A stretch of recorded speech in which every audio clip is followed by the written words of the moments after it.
Cirene, troca cartas com elas e descreve duas possíveis dimensões de Hepátia, que seriam o hidrômetro, esse relógio d'água que a gente tem, que é a casar média a água da gente, parece que foi ideia dela. E o astrolábio, que é uma maneira de você medir a sua posição em relação à altura de uma estrela contra o horizonte. Então, dá para você saber quanto você está ao norte e ao sul, né? Também é obra dela o planisfério, isso é conhecido, esses planisférios com os quais a gente viaja no sistema do céu a partir da Terra. Eu tenho mais de um, mas aqui eu mostro um para vocês. Isso é uma invenção da Hipátia de Alexandria, sem dúvida, não há como duvidar disso, né? Aqui as obras que ela fez, várias obras ela deixou escritas. Os livros não eram como hoje, eram aqueles enroladinhos, como vocês viram ali na biblioteca, né? E ela escreveu isso tudo aqui. Era uma pessoa extraordinariamente inteligente, capacitada, muito bonita, né? E defendeu o heliocentrismo na época em que o geocentrismo de Aristóteles estava em plena adesão. Às vezes as pessoas não acreditavam que o Sol girasse ao redor que a Terra girasse ao redor do Sol, mas sim que o Sol girasse ao redor da Terra. Eles não acreditavam, não tinham provas de que fosse o contrário. Ela acreditava em Aristarco de Samos, que viveu praticamente 600 anos antes dela, e que era heliocentrista, que descrevia que isso era possível, os movimentos, com o fato do Sol ocupar o centro do sistema. Ela defendeu isso, e aquele que trocava cartas com ela, apaixonado, pediu para casar. Ela disse: não, eu sou casada com a verdade, não vou fazer casamento para ter filho. A morte dela é surpreendentemente violenta. Esse Cirilo de Alexandria, aqui Roma já é católica, cristã nessas alturas, e ele é nomeado patriarca em 412 para cuidar lá de Alexandria. O prefeito de Alexandria era amigo de Hipátia e inimigo de Cirilo. Os dois discutiram e brigaram, e ele, para se vingar, mandou prender e arrastar a Hipátia pelas ruas. Ela tentou se refugiar na catedral, não adiantou, eles puxaram para fora e mataram a pedrada. Então, ela é a primeira vítima do terror religioso, podemos dizer assim, né? Nessa época. Ok? Ok. Sim, professor. Estamos ouvindo. Se alguém tiver alguma pergunta, faça agora. Por enquanto, não apareceu ninguém aqui. A senhora está na Caroline, né? Vai entrar na Caroline. Então, vamos na Caroline. Caroline Lucrécia Herschel. Vejam, a Hipátia é do ano 400, né? A próxima mulher a ter destaque vai ser no século, entre o século XVIII e XIX, né? Ela viveu do século XVIII ao século XIX, né? Vamos ver a matemática dos alunos, com que idade ela morreu? Aí que eu vou abrir o chat.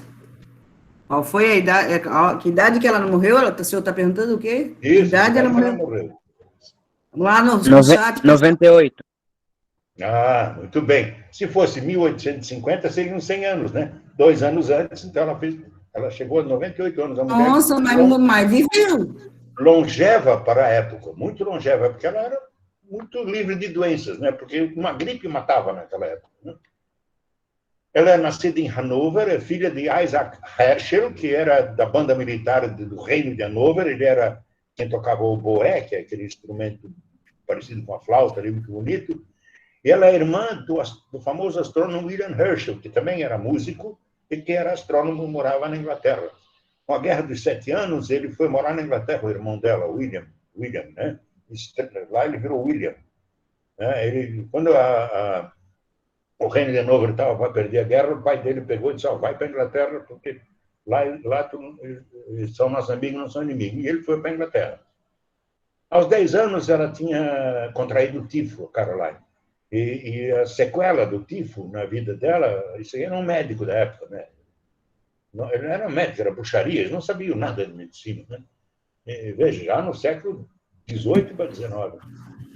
E ela ficou, quando adulta, com 1,30 m de altura, não mais do que isso. Mas vejam bem, não é que ela fosse anã, porque naquela época a altura média do homem era 1,62 m. da mulher era 1,50, então não era uma coisa tão diferente assim, né? Mas mesmo assim a mãe dela disse: "Olha, ela não vai casar porque é muito pequena". Então ela foi estudar as duas únicas profissões que as mulheres podiam ter: governanta, né, cuidar das casas dos ricos, né, e chapeleira, que é fabricação de chapéus, porque todo mundo usava esses chapéus ornamentados. Mas ela estudou música junto, porque o pai dela, nas escondidas, ensinava ela muita coisa, inclusive música e matemática. E ela gostou muito disso.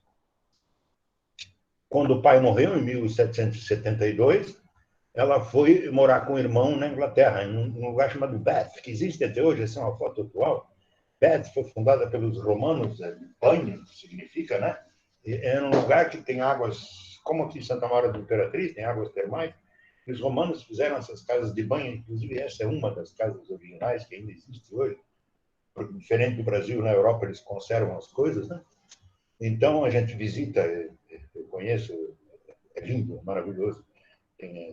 Por baixo dessa piscina tinham fornos que eles queimavam lenha para aquecer a água e o povo tomava banho em cima. Cara, muito interessante. E o William era gerente do coro da igreja, da capela octogonal. Ele tocava órgão e gerenciava o coro, né?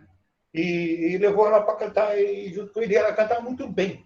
E, por incrível que pareça, num festival em Birmingham, quando eles foram apresentar a Beth, e o William levou a sua pequena orquestra com a irmã cantando, a pequena Caroline. Acabando a apresentação, ela foi pedida em casamento. Mas ela não aceitou, porque ela preferia viver com o irmão, viver da música. E o irmão tinha lido um completo sistema óptico de Robert Smith, como construir um telescópio, e ele passou a construir telescópios ajudado por ela. Os dois eram muito hábeis. Faziam... E como ele já era matemática, e ela e ele gostavam de matemática, os dois partiram para a astronomia. Não deixaram a música de lado, ele se tornou maestro, mudou de cidade, inclusive. E em 3 de março de 1781, ambos descobriram Urano. Tá? É claro que para a história passou o William, mas foi os dois, o trabalho dos dois. Ela que fazia todo o trabalho braçal, digamos assim, da observação, né? Inclusive desenhos. E ela ajudava a construir os telescópios aqui, uma lente, como eles fabricavam, né? Ele passou a ser, após a descoberta de Urano, em 1782, o astrônomo real. O rei era George III. E foi a primeira mulher a ser paga pelo Estado inglês na área da ciência, porque William disse: não, ela é minha assistente.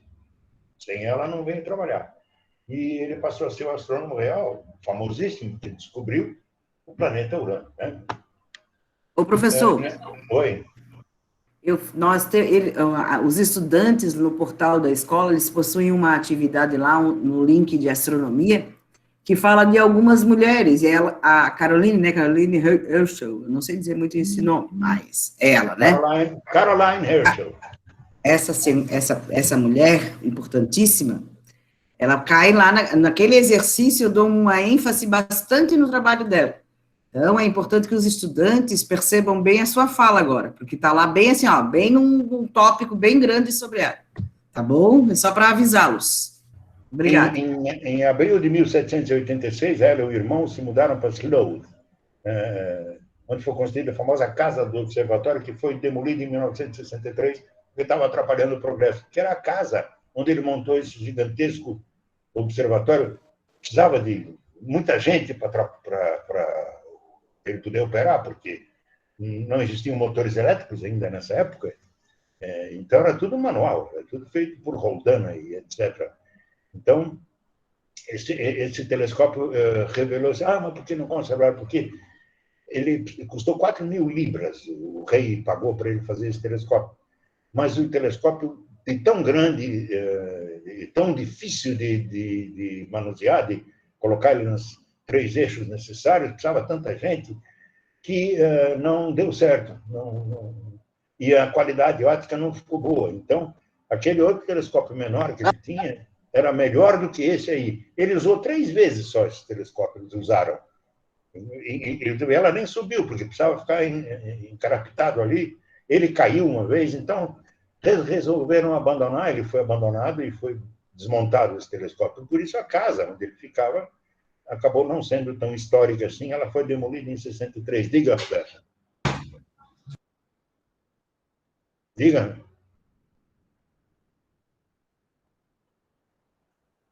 Eu não falei nada, professor. Não? Então eu escutei demais. E olha que Eu eu acho sou surdo. Não, pode continuar. Em maio de 1788, o irmão dela se casa com Mary Pitt, conheceu lá uma inglesa lá e casou com ela. E ela que escrevia um diário portentoso, explicando tudo que fazia, ela, o irmão e tudo mais. Entre esse casamento do irmão e o ano seguinte, ela não escreveu uma página. Por quê? Porque ela se sentiu mal dentro da casa do casal, porque a mulher era o pé direito do lar na época, né? A mulher que, dentro de casa, a mulher era responsável por tudo. E coisa que a Caroline fazia antes. A Caroline, além de ser ajudante científica dele, ela cuidava das empregadas, da comida, ela determinava o que se comia, o que não se comia, quando se lavava, quando não lavava, quando limpava. Ou seja, era a manda-chuva. E passou a ser a Mary Pitt, a manda-chuva. E parece que ela sentiu-se um pouco renegada, mas continuou trabalhando com ele. Continuou trabalhando com ele, fazia cópia dos catálogos, gravou e resumiu as observações, fez os cálculos astronômicos, ela adorava matemática, né? Então, a Caroline Herschel, além do que, com aquele pequeno telescópio de madeira ali, o newtoniano, um foco 690 milímetros, mais ou menos do mesmo poder que tem o telescópio aí da escola, tá? É esse ali. Ela descobre uma galáxia em 1786, a NGC 205 ou o objeto Messier 110. Ela descobre essa galáxia, aqui é Andrômeda, ela descobre essa aqui, ó. Entre 1787 e 1797, ela descobre 8 cometas, né? E passa a ser um salário anual de 50 libras, que era muito dinheiro na época, equivaleria hoje a 6 mil libras, né? 6 mil libras hoje dá uns 40 mil reais, não parece muito, mas na época você tem que imaginar que no século XVIII, você como tinha muito poucos bens de consumo, não é como hoje. Entra numa loja de R$1,99, tem 500 mil coisas, vai no supermercado, tem 300 mil coisas. Não. Eles compravam o básico, que era o que tinha para oferecer, e roupa e sapato. Não tinha muita coisa, não tinha brinquedinhos, não tinha nada disso. Né? Então, professor, as pessoas fabricavam 6 mil libras por ano, era um dinheirão, diga. foi ela a primeira a receber salário? Sim, claro. Até então, as mulheres que trabalhavam... Na Inglaterra. Até então, só ganhavam dinheiro as mulheres como chapeleiras ou governantas. Entende? Agora, salário do governo, ela foi a primeira. Porque ele foi designado astrônomo real e ela era assistente do astrônomo real. E tinha um salário para o assistente do astrônomo real, que normalmente era um homem. E dessa vez era uma mulher, porque era a irmã do William. E ela viu 8 cometas? Ela achou 8 cometas. Mas, se der tempo, nós vamos, no fim, ainda falar de uma mulher que achou muito mais do que 8 cometas. Mais de 8? Muito mais. É que, na época, o instrumento que ela usou foi esse aqui, que é equivalente a esse que você tem aí na escola, em termos de poder. Alcance. Tá? Em 1822, na nossa independência, o William morre e ela volta para Hanover, né? E passa a colaborar com o sobrinho, John Herschel, que é esse que está no desenho à esquerda, que vai vir a ser o primeiro astrofotógrafo. Ele vai ser o primeiro camarada a fotografar, a usar o daguerreótipo, que tinha recém-inventado, para fotografar o céu. Ele fotografa a Lua, sobrinho dela. Ela está enterrada em Hanover, num cemitério chamado Gettengemeinde, na rua Marienstraße, número 35, em Hanover. É um pequeno cemitério particular esse, mesmo atrás da casa onde ela morava, tá? Na rua Marienstraße, naquele cemitério particular, ela está lá. Quem for a Hanover, um dia, vai lá nessa Marienstraße, número 35, que vai ver, vai dar de cara com o túmulo da Caroline Herschel.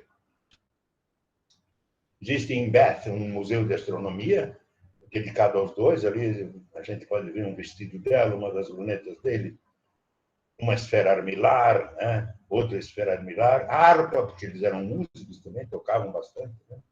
É muito interessante, vale a pena visitar o museu em Bath. Né? Aberto ao público, então, professor? Aberto ao público, pagando, né? É uma pergunta que...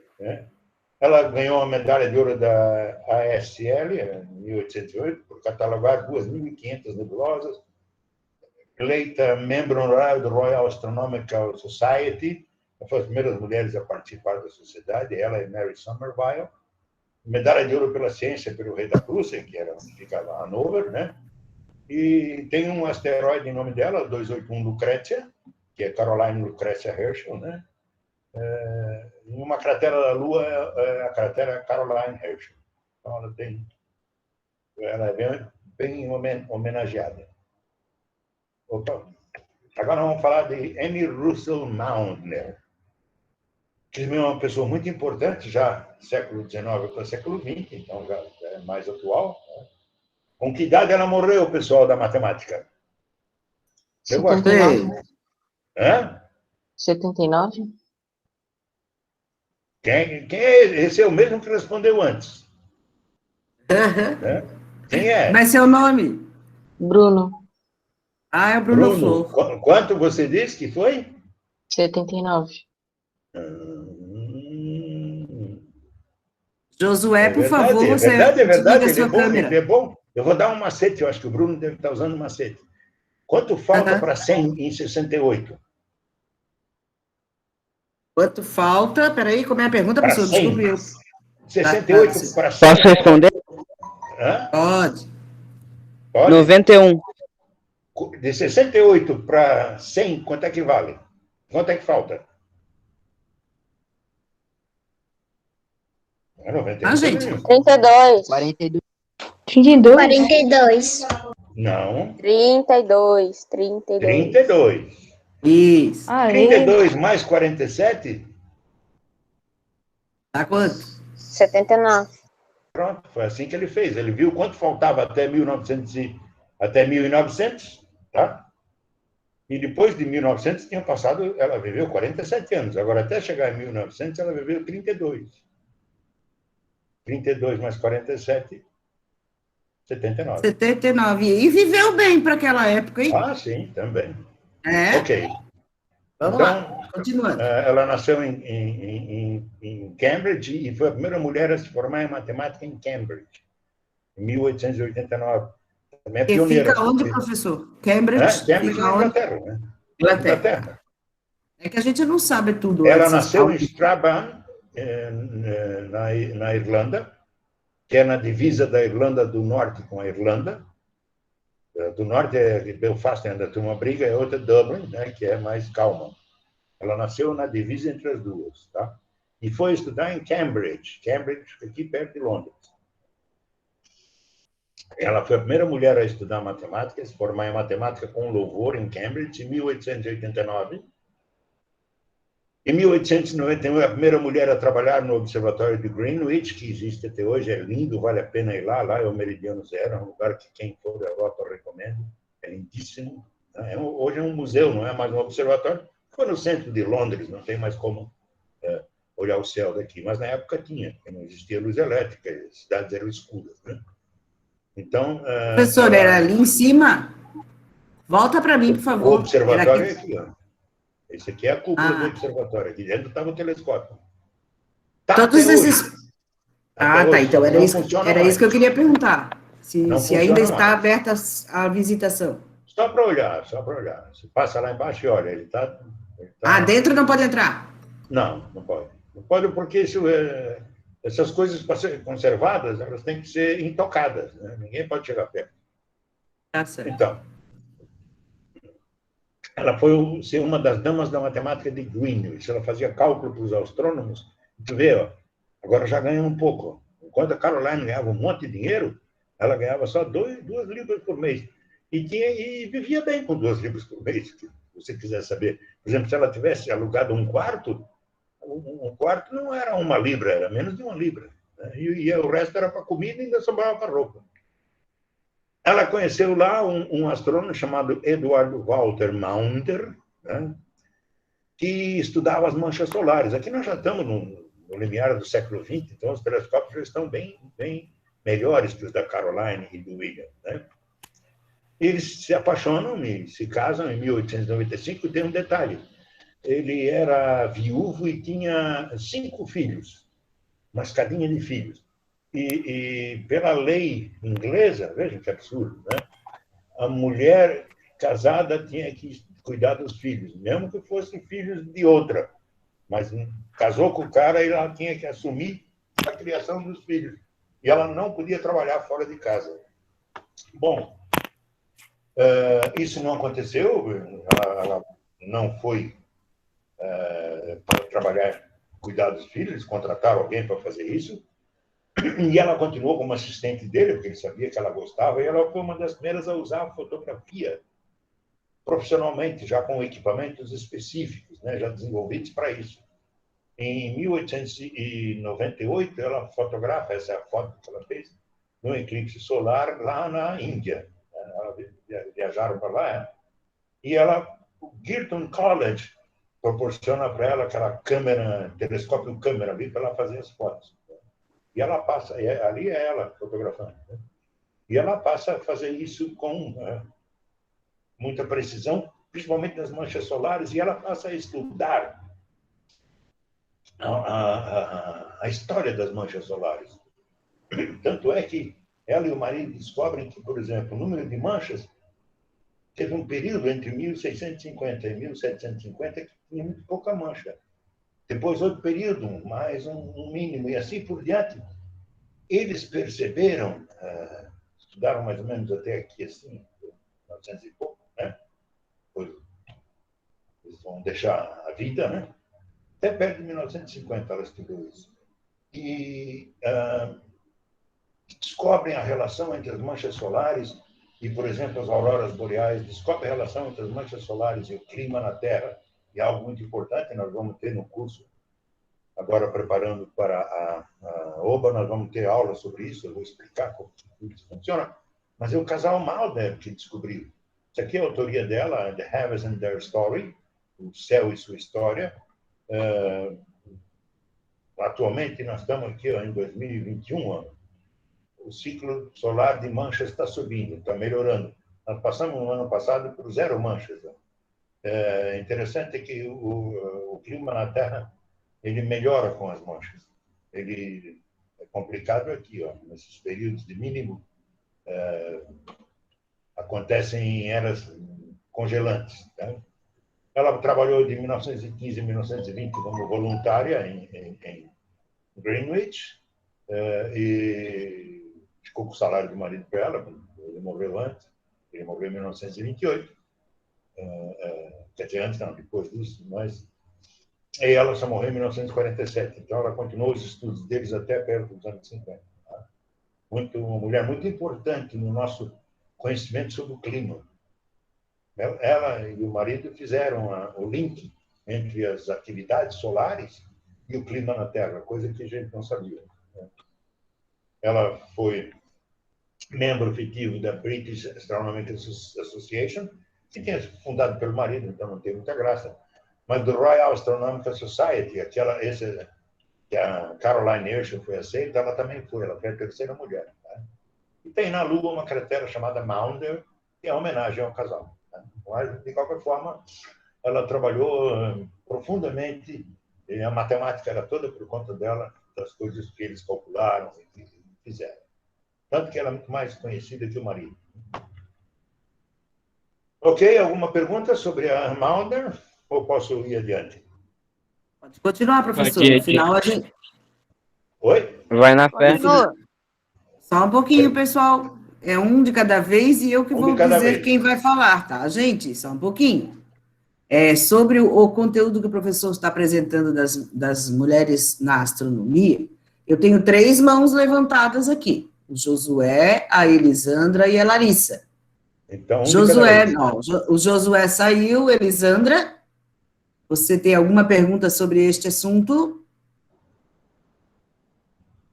Elisandra Ferreira, pode dizer, querida, você pode fazer a sua pergunta, abrir o seu microfone, mas deixe a sua câmera desligada, por favor, por causa da gravação. Pode fazer a pergunta, Elisandra. Alô, olá. Não podemos perder tempo, né? Se levantou a mão e quer perguntar, pergunta, né? Elisandra, pode falar, querida. Continua, então, professor. Depois a gente deixa espaço, ela fala Henrietta de novo. Swan Leavitt, viveu de 1868 a 1921. Façam as contas agora, eu não vou esperar aqui vocês... 53 anos. 53. Quanto? 53. 53 anos. 53. 53. 53. Não estão colando de mim, né? Eu, gente, 53 é a maioria, professor. Perfeito. 58. Em primeiro, professor. Esse método é ótimo. 1968 de 100 dá 32. Então, faltava 32 anos até o ano 1900. E aí passaram 21, 32 mais 21, 53. Ela nasceu em Lancaster, Massachusetts, é americana, né? Estudou no Radcliffe College e no Cambridge College, não o da Inglaterra, mas o de Massachusetts. Em 1892, ela se graduou em astronomia. Foi uma das primeiras mulheres a se graduar em astronomia nos Estados Unidos, coisa que no Brasil ela não faria até hoje. Foi trabalhar no Harvard College Observatory em 1893, que era essa... Vejam como a eletricidade ainda era muito pouco usada, então, à noite não tinha iluminação pública, as cidades não eram féricas, e podia trabalhar com os telescópios aqui perto dos prédios, sem problema nenhum. Ela fez parte do chamado harém de Edward Charles Pickering, que é esse cidadão aqui, ó, que ele dizia o seguinte: as mulheres têm mais poder de observação que os homens, e especialmente as surdas têm uma visão melhor. Ele achava isso, sinceramente. Ele pagava 30 centavos de dólar a hora para as mulheres interpretarem as fotografias e verificar, entre uma foto e outra, se houve uma variação de brilho nas estrelas. Ele contratou um monte de mulher com deficiência auditiva. Essa aqui é a Henrietta, inclusive ela. Tá? Todas elas tinham deficiência auditiva, né? Coisa incrível, né? E era chamado harém de Pickering. E ela descobriu, que nós teremos uma aula sobre isso, que existia um tipo de estrela chamada variável Cefeida, porque a típica é uma estrela da constelação de Cefeu, que variava de brilho dependendo o número de dias em que isso acontecia dependia do tamanho dela. Quanto maior, mais longo era o período, quanto menor, mais rápido, claro, porque essa estrela, o que acontecia? Ela cresce e volta, porque ela está nos estertores, está quase morrendo, então ela apresenta um gigantismo e aí volta. A temperatura, a pressão do núcleo aumenta muito, porque aquece o núcleo, ela empurra as camadas para fora, daí ela esfria essa parte que foi para fora, porque ficou longe do núcleo, e essa parte volta, e quando ela volta, aquece o núcleo. E quanto maior o período, maior era a estrela. Claro, óbvio, né? Se isso é uma coisa enorme, vai demorar mais para fazer isso. Se é uma coisa pequena, vai ser mais rápido. E ela descobriu uma lei fantástica que nós só conseguimos calcular a distância no universo por causa da Henrietta. Ela descobriu que o número de dias era sempre constante em relação à luminosidade da estrela. Ou seja, não importa se a estrela estivesse aqui ou estivesse lá longe. Se ela tivesse um determinado tamanho, ia ser 3 dias. Outro tamanho ia ser 10 dias. Então, pelo número de dias que demorava o brilho da estrela a variar, ela podia dizer o tamanho da estrela comparado com o nosso Sol. E isso ajudou profundamente a descobrir a distância que as galáxias estavam. Por exemplo, quando o Edwin Hubble, o astrônomo Edwin Hubble, usou os cálculos da Henrietta Levy pediu para ela calcular as variáveis Cefeidas, são essas estrelinhas em azul vistas na galáxia de Andrômeda, e ela calculou todos os períodos delas aqui, e ela fotografava e verificava, no máximo, no mínimo, viu quanto tempo passava, e ela descobriu a distância que estava essa galáxia. E assim se inventou um método que possibilitava descobrir a distância dos objetos mais distantes, que são as galáxias. Né? Então, por exemplo, se uma estrela levasse 10 dias, a variável levasse 10 dias para ir daqui até aqui, ela sabia o tamanho dessa estrela, mas se o brilho dessa estrela, que levava 10 dias, era 2 vezes menor do que o brilho de uma mesma estrela que estava mais perto, que também levava 10 dias, ela dizia, pô, ela está 2 vezes mais longe. E assim foi possível calcular. Nós vamos ter uma aula sobre isso, vai ser interessante. Tá? Ali uma foto delas reunidas trabalhando. Né? Ela publicou o estudo de 1.700 variáveis em 1908 e foi 2 vezes considerada para o Nobel, mas 2 vezes passou em branco. Alguma pergunta? Não, né? No fim, né, Roberta? Melhor no fim, né? No final a gente faz pergunta, professor. Vamos lá. Vamos esperar para ver se... Vera Rubin, falecida recentemente, essa moça, em 2016. Vassar College, na Inglaterra. Cornell University fez um mestrado em física em 1951. Em 1954, trouxe o doutorado com a seguinte tese: as galáxias se aglomeram. A turma não acreditou nela, achou aquilo um desperdício de tempo. Deram o diploma para ela, mas acharam uma bobagem absoluta. E quando os equipamentos melhoraram, se descobriu que realmente as galáxias se aglomeram. Nós temos um grupo local, a Via Láctea e a Andrômeda, são separadas por 2,2 milhões de anos-luz, mas estão se juntando. Essas pequenas galáxias estão se juntando com a nossa. Se descobriu que as galáxias vivem em grupos, em manadas, e que se juntam, tem a tendência de se aglomerar. Perto, o espaço atrai a gravidade uma galáxia a outra. Distante, entre esses aglomerados, o espaço do universo está expandindo. Então, a importância da descoberta dela. Né? Em 1962, passou a ser professora em Georgetown, e a primeira mulher a usar o maior telescópio da época, que era o Monte Palomar, um diâmetro de 5 metros, o espelho, enorme, mas hoje já temos espelhos de 10 metros, 8 metros, equivalente a 25 metros, que é o ALMA, que é o Array, Very Large Array Telescope aqui no Chile, que é como se fosse um telescópio de 25 metros. Na época, o maior era 5. E ela foi trabalhar, podia usar o Monte Palomar, foi sua professora em Georgetown. Que isso, na época de 62, 65, era uma coisa bastante... Ainda se vê, tão recentemente ainda havia esse preconceito. Né? Ela descobre uma coisa extraordinária. Ela descobre que a matéria escura, existe matéria escura. O que ela descobre? Porque a velocidade do Sol deveria ser de 160 km por segundo ao girar ao redor da Via Láctea. Mas as mensurações mostram que é 220. Então, essa diferença é alguma matéria que a gente não consegue detectar. O nome matéria escura é ruim. Então, matéria não observável, eu diria melhor. Né? Escura dá a impressão que tem um objeto preto ali. Não é isso.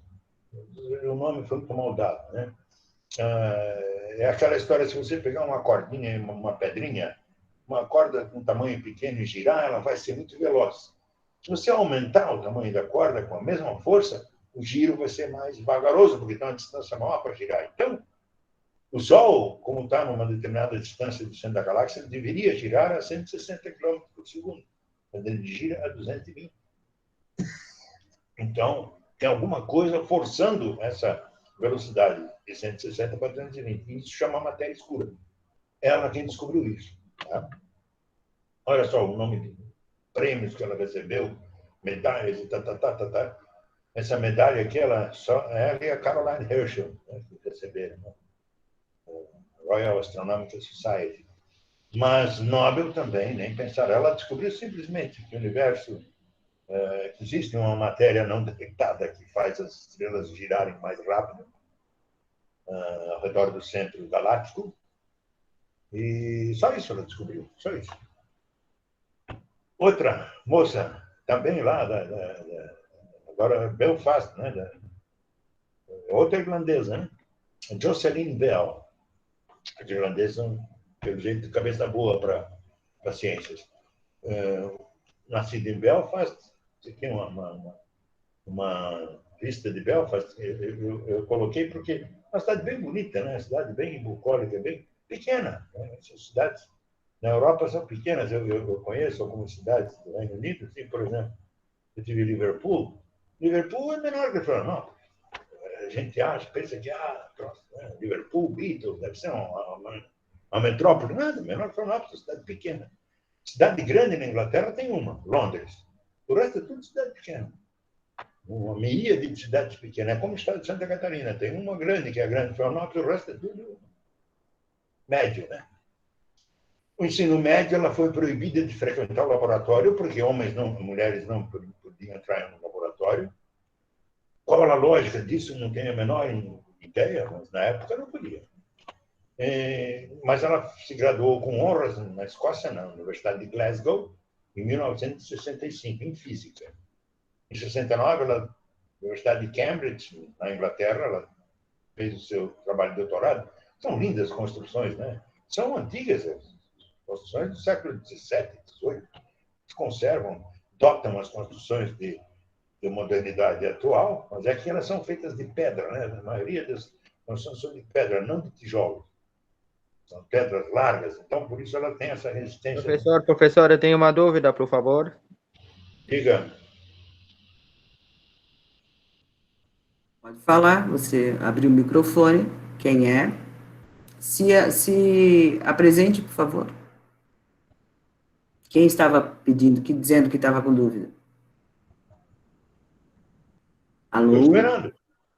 Também está. Ana, moça, não podemos perder tempo. Só um pouquinho, Adolfo. Quem falou? Eu acho que fizeram uma pergunta no chat, professora. Então vou ler só um pouquinho. 4 horas, querido, tá? Pode continuar, professora Adolfo.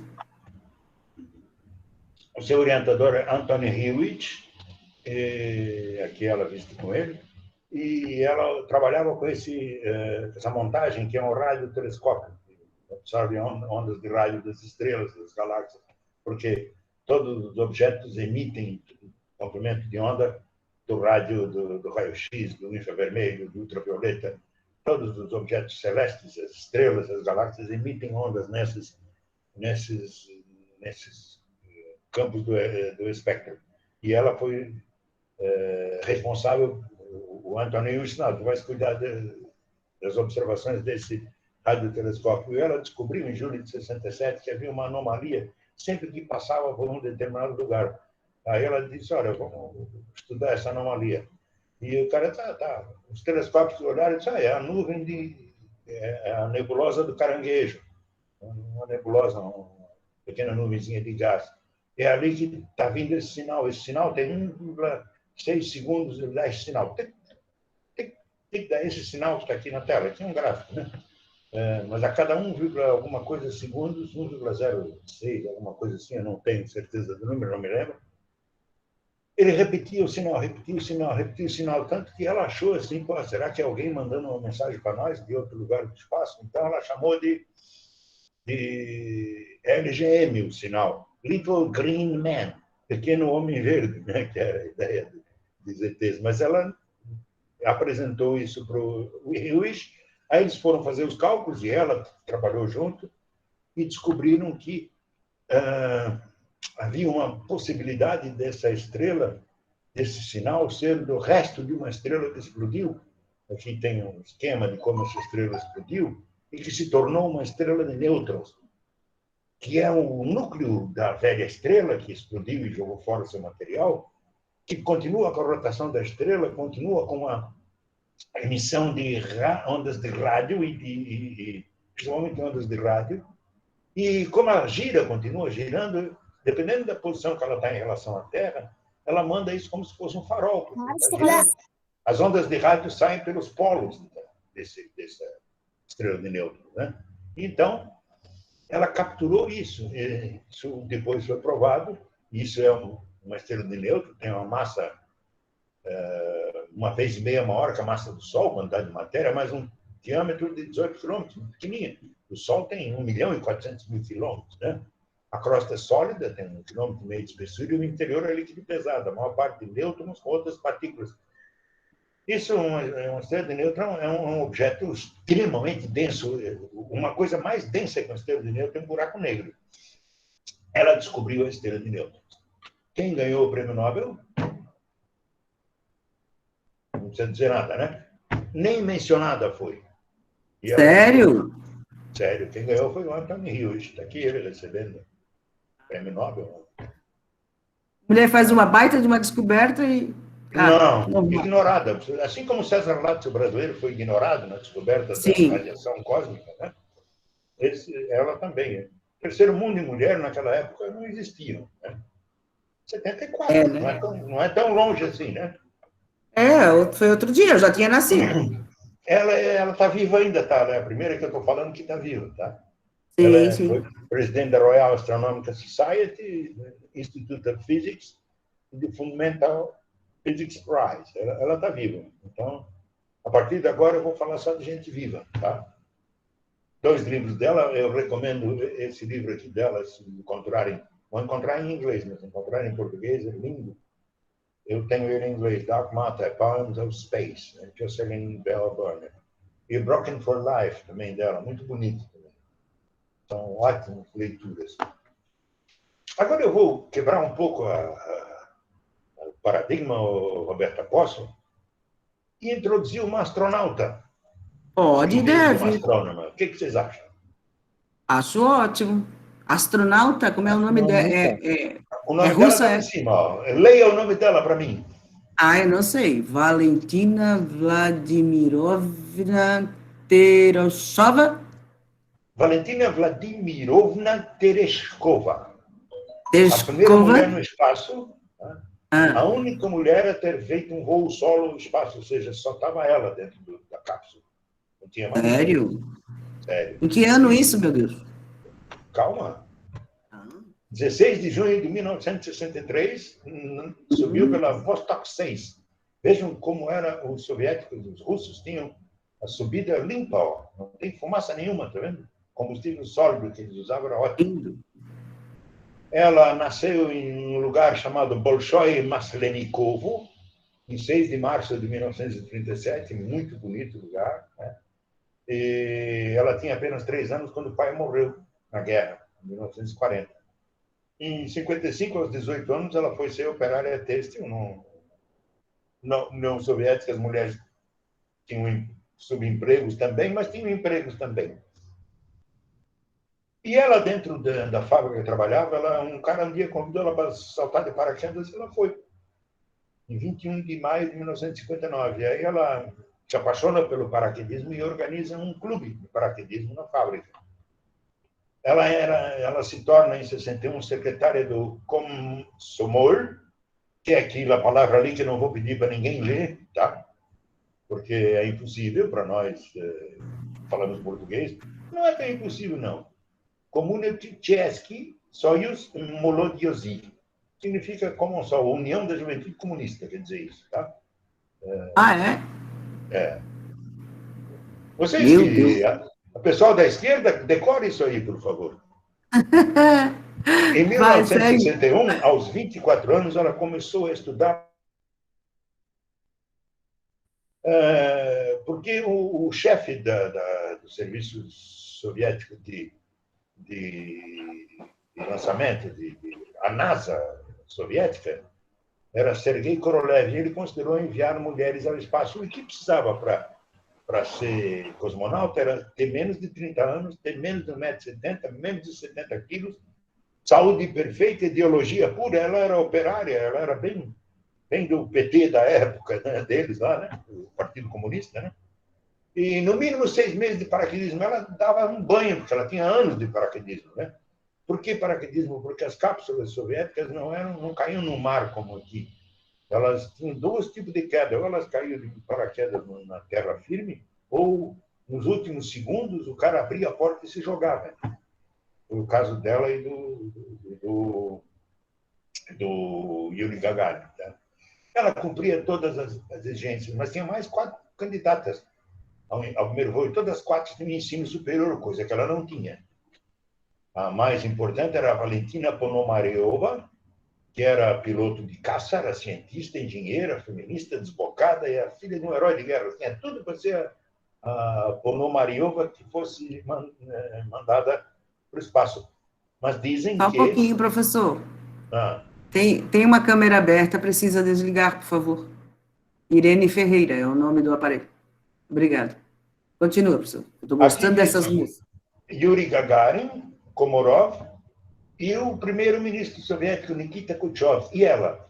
Ele a escolheu pessoalmente, porque dizem que ele arrastou um zolinho para ela. Ele meio que era casado e tudo. Ela não era casada. Mas parece que houve aqui alguma coisa entre o primeiro-ministro ele escolher a Tereshova em vez da Ponomariova, que Valentina ele escolheu de qualquer jeito. Isso passou para a história, né? Muito interessante. Em 14 de junho de 63, subiu para ficar 5 dias no espaço Valery Vygotsky, e no dia 16, 2 dias depois, para ficar 72 horas, fazer 48 horas ao redor da Terra, a Valentina Tereshova. Isso aqui era a cápsula, ó. A pessoa ficava nesse espaço aqui, que era tudo acessórios para fazer voar. Depois, para a reentrada. Eles chegaram a passar 5 quilômetros um do outro nesse voo, e se comunicaram e tal. Ela passou muito mal. Ela ficou exausta, enjoada, desidratada e faminta, porque ela não conseguia comer. Ela vomitava tudo que comia. Nem água ela não conseguia tomar. Então, ela passou muito mal durante o voo. E quando ela desceu no paraquedas, por centímetros ela não caiu dentro de um lago e ela ia morrer afogada. Por sorte, caiu em terra firme, bem do ladinho. E Galera, acabou a aula, pode sair. o que é? Nada, professor, continua, querido. É só uma interferência. Tem um asteroide com o nome dela, que é Shaika, o apelido dela era Shaika, gaivota, né? E tem uma cratera na Lua chamada Tereshova. Ela está viva também. Em 1969, ela se formou em engenharia, aqui com o primeiro-ministro Medvedev, já na época capitalista da Rússia. Ela se elegeu deputada, e até hoje é deputada, né, no Politburo russo. Essa aqui é a Caroline Shoemaker, nasceu, também está viva, em Novo México, casada com Eugene Marie Shoemaker. Foram eles os dois que descobriram o SL9, aquele cometa que se chocou com Júpiter. Ela é uma das descobridoras. Ela descobriu mais de 32 cometas e 300 asteroides. Ela tem um recorde de cometas descobertos por uma só pessoa. Tem várias medalhas e tudo mais. Professor. Oi. Mas as perguntas ficaram para o fim. Gente, daqui a pouco a gente vai fazer perguntas lá por umas 4 horas, um pouquinho mais, a gente continua. Tá? Por favor. Professora, que horas que acaba a aula? Quando acabar, tá certo? Nós já começamos há 10 minutos atrasado. Poxa, Ai! por favor. Sandra Moore Faber, aqui vista com Obama, né? Nasceu em 1946, aí outra que está viva ainda, e tem aqui os títulos dela, né? Já se formou em 1966, fez PhD em astronomia, e entrou para a Academia de Ciências e Philosophical Society American. Ela descobriu uma coisa impressionante, o chamado grande atrator.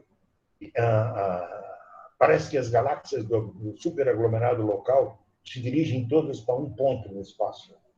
Esse ponto chamado grande atrator. Ela descobriu isso. Tá? Ela foi a chefe da equipe que consertou a câmera do telescópio espacial. Ela que descobriu a aberração esférica que tinha no Hubble. Tá? E ela é diretora do projeto NACA, que ela descobriu, estudou e descobriu os buracos negros supermassivos no centro das galáxias. Essa que tem um nome engraçadíssimo, Caroline Porco, nasceu em Nova York, está viva também ainda. Ela é líder da equipe de imageamento da missão Cassini-Huygens, e essa foto maravilhosa dela, o dia em que a Terra sorriu, é ela que manipulava as coisas, né? E também é do imageamento da missão New Horizons, ela que comanda. Essa foto aqui é vista de Saturno, né? A Cassini-Huygens, ela programou para ela bater essa foto quando a Terra estava ali. Então, a Terra é aquele pontinho ali, gente. Ó. Visto a partir de Saturno, isso ali é a Terra. Ela é fã dos Beatles, por isso ela fez a equipe dela fazer a mesma foto da capa do último LP dos Beatles, Abbey Road, né? Com ela na frente. Massa. Que massa. É isso. Vamos, então, Muito legal, hein, professor? às perguntas. Vamos ver aqui pelas mãos levantadas quem quer fazer perguntas sobre o assunto, né? Mãos levantadas lá no chat, tá certo, gente? Acredita que ainda tem gente querendo entrar? Mas vamos lá. Elisandra, agora eu vou desligar a gravação, e aí vocês vão poder abrir apenas as suas câmeras. E